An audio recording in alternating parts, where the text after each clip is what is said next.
I can see the phone lines lighting up already. What a horrible afternoon for Chelsea.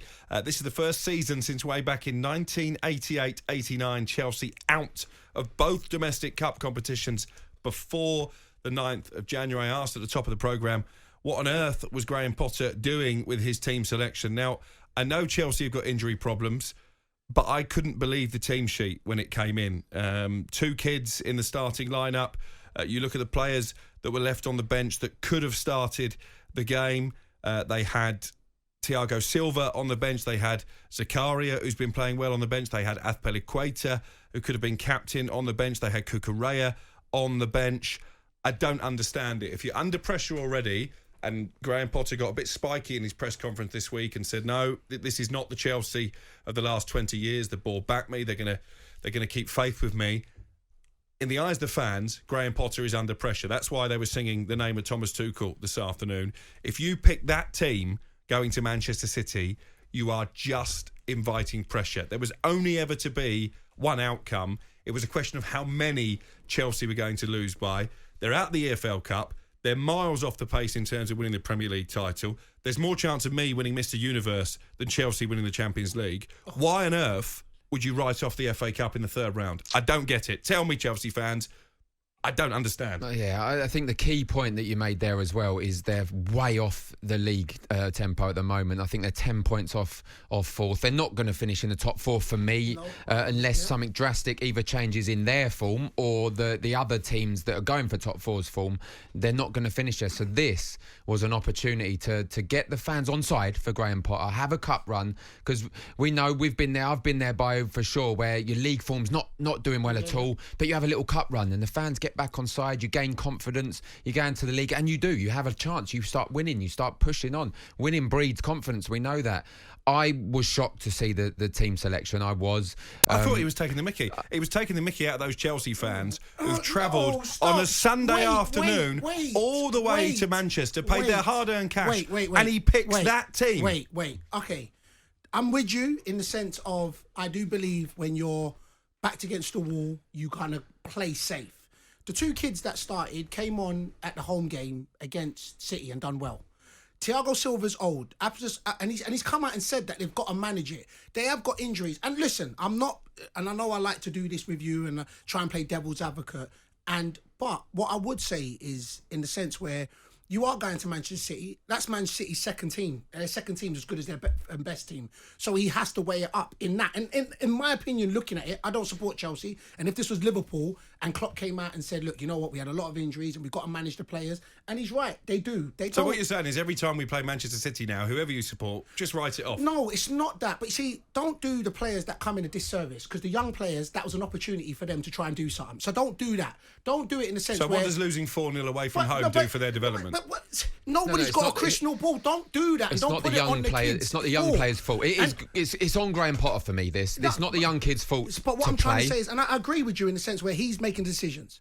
What I do want to say is, look, and you've been there. If you played a game, they came on the last 20 minutes, brought on a whole load of energy, and all of a sudden they was like, they lost the game 1-0, but Man City was holding on. That's what it was. You saw Pep coming on the last couple minutes saying kick it long because they were holding on. And that was the energy that the young kids brought on. So he gave the young kids an opportunity. And listen, don't get the game twisted. I'm not here just being devil's advocate. I'm the same. I thought you could go stronger because it's Man City away. I'm that as well, because you do have to have experience. But what I am trying to say is, Graham Potter came out and said, well, look, this is the reason why I'm kind of going with these. We got to manage certain players in the squad, and I do have injuries. We lost Sterling. We lost who's the other one that they Aubameyang wasn't fit. I don't think. And then Pulisic got injured as well. So he was saying as well, Pulisic? Pulisic got injured as well. So he's saying, look, I'm up against it, and sometimes you do where the 2 young kids could come up and bring a spark because there's no added pressure. It's a fearlessness. And again, it backfired. Listen, but it was always going to backfire. Is anyone surprised? No, maybe not. But sometimes you hope, because you sometimes are doing something where right now they have not been on a great run. So I get it. I don't want people and you to come in and just say that I'm just defending it for the sake. And I do think it's Graham Potter. And if it did work, it would have been a masterstroke for him. It didn't. So what my thing is, and where you're coming saying, oh, you know, I can't believe the team and that, for me, there is a little bit of, in his mind, method to his madness, in the sense where his hands were tied, there was injuries. If he had his full squad, I don't think he would have played that. And that's just my personal opinion. I could be wrong. Chelsea fans, come at me. Let's have this conversation. I think if you look where they are in the league, that's the only thing I'm looking at. 10 points off the pace of top four. For me, they're not going to make that this season. This was an opportunity, and like you said, it's backfired. He should have played his strongest side. If you're looking at Arsenal playing Oxford, Arsenal can afford to play their second string. If they lose, they're top of the Premier League. They're going for the Premier League, another trophy, another tournament. This, they're not really. Koulibaly, but Koulibaly for me has not been good enough, so maybe Thiago Silva should have played instead of him. The young lads, it's not their fault. We're not blaming them whatsoever. They done well. Are you? No, he's not. I'm just checking. I'm just checking.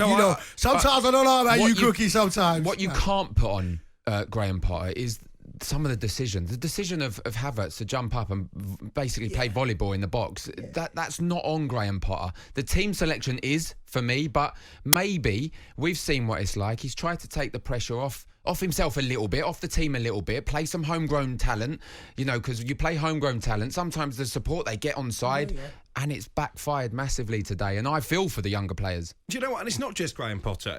I seem to have this rant every time the FA Cup comes around. Newcastle got dumped out by Sheffield Wednesday last night. Eddie Howe's record in the FA Cup is lamentable. He left key players out the starting lineup. That's a club and a fan base that have been starved of success. All they want to do is win a trophy. Now, again, with the greatest respect in the world, Newcastle aren't going to win the Premier League this season. I'm going to say that right now. You might disagree, Darren Ambrose. I think it's fanciful to suggest that could happen. The FA Cup for them is a realistic route to silverware. By leaving players out, you run the risk of being dumped out, and there goes that opportunity for silverware. Aston Villa have just been beaten at home by Stevenage. Fantastic result for Stevenage. I know you were hoping to get a player from the bus celebrating on the way home on the programme. On the bench for Villa, Martinez, Mings, Buendia, Watkins, Luca Dean, players who would be in the starting lineup if it was a Premier League game. Villa aren't going down. They're not going to qualify for Europe. Their fans want to win the FA Cup. Can I pause you, right? And I'm counter-arguing your argument.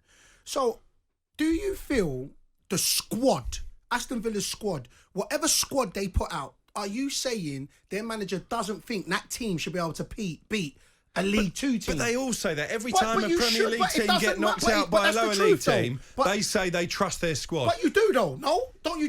You don't trust your team. Just pick your best team. But hold on. Let me pause you, right? Your squad, and Ambrose, coming on it. You're a squad of 20, just say 22. 11 play all the time. And you want to have a harmonious, and those 11 that train with the other 11, the manager turns around and says, you know what? But if they're not going to play week in, week out in the Premier League, when they do get cup runs, one, show me that you can get into my Premier League team. But in essence, are you telling me a squad of a Premier League level shouldn't, on paper, we've seen it now, shouldn't be a League Two? Are you telling me the Aston Villa manager didn't think the squad he put out should be able to beat a League Two team? Well, there's a reason why these players aren't playing in the Premier League week in, week out. They're not playing League Two or Championship or League One. They're still Premier League. I do agree with what Baya's saying, that they're Premier League quality players. You can't say just play your best team. He will be scratching his head today, Unai Emery, thinking, what has gone on? On paper, you would. Jurgen Klopp picked a strong team, in fairness, for Liverpool. You could argue Wolves were weaker than Liverpool, and I get it from Wolves' perspective because they're trying to stay in the Premier League. If Erik Ten Hag had picked a team on Friday night as weak as Chelsea put out today, I would have been furious. Who did against Everton? Yeah, but they treated the competition with the respect it deserves. Too many managers haven't done that. For me, you've got to stop. In my opinion, you've got to stop saying they treat it with respect, because you're disrespecting the players that come in. If they can't get into the 11, they just lost at home to Stevenage. I think they deserve disrespect. But that's broader. So you can come for Aston Villa for this performance, but don't disrespect entirely players that don't play week in, week out, that then come into a cup and lose and say, oh, well, you know what? Don't do it a disservice, because therefore you're giving those players that get into a team no hope.